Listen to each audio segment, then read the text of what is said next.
Hello, I'm your Superhero Critic. I'll stay super as long as you stay awesome. When it comes to video games, Konami knows one thing, and that is Ninja Turtle games. So I've decided to end my Gamurary month with a look at Turtles in Time. Turtles, video games, turtles, I see turtles. Here, you want a cat? Here. Turtles! Ah! Well, I was about to do a video on Turtles in Time.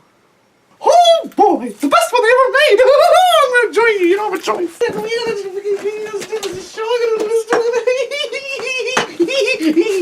Konami. GeekyGamerGuy, everybody. Ha! This is Turtles in Time.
Konami had a knack for porting TMNT arcade games onto the home ports, and when the Super Nintendo came around, they decided to port the game Turtles in Time and make it a sequel of the Manhattan Project. The port suffers very little changes from the arcade to the port, such as villain changes, cartoon skins of the turtles, but the biggest downside is the lack of the 4 players. Despite the game only being 2 players instead of the arcade's 4, it is still a fucking good-ass game. And you can actually choose which turtle you want to play as when you get a game over, which makes it awesome. Because, hey, maybe you're not good with Michelangelo, but then you can turn around and be like, bitch, I got the giant stick! What? Donatello! He's got the giant bow staff. I know that one. He's got a stick. Shove it right up Baxter's fly poodle. This is my brother, people. The plot of the game is straightforward. During a newscast, Krang steals the Statue of Liberty, and Shredder warns the Turtles of his plans.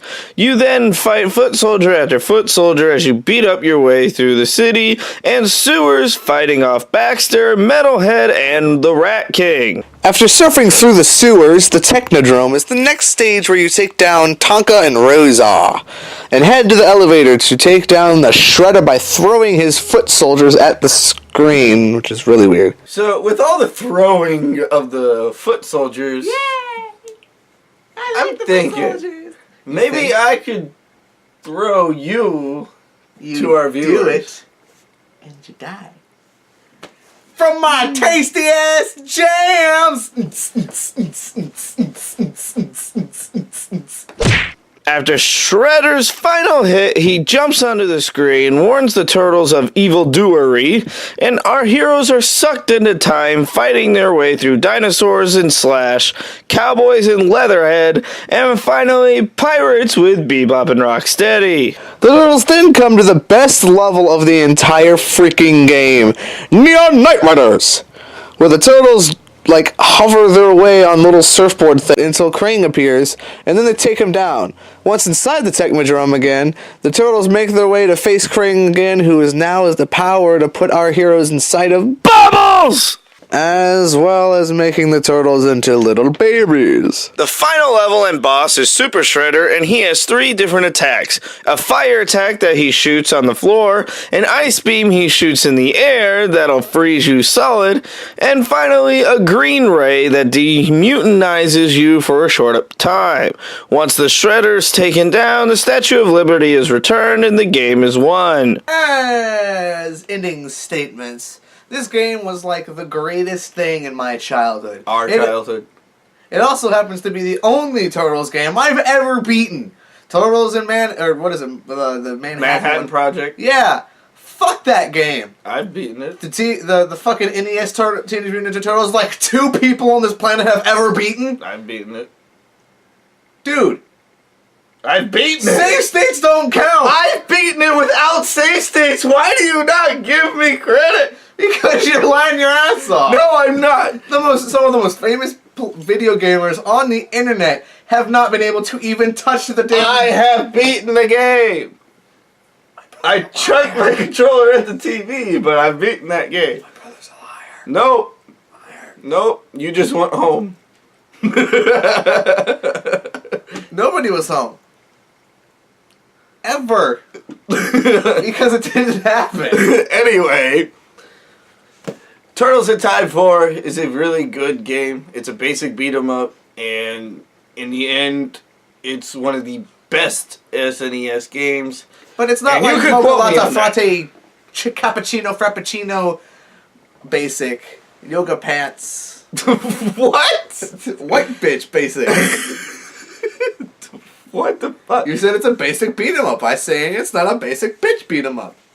The one thing we did not cover in this review is the 2-player combat that you can do. I personally think it's pointless. That was duh.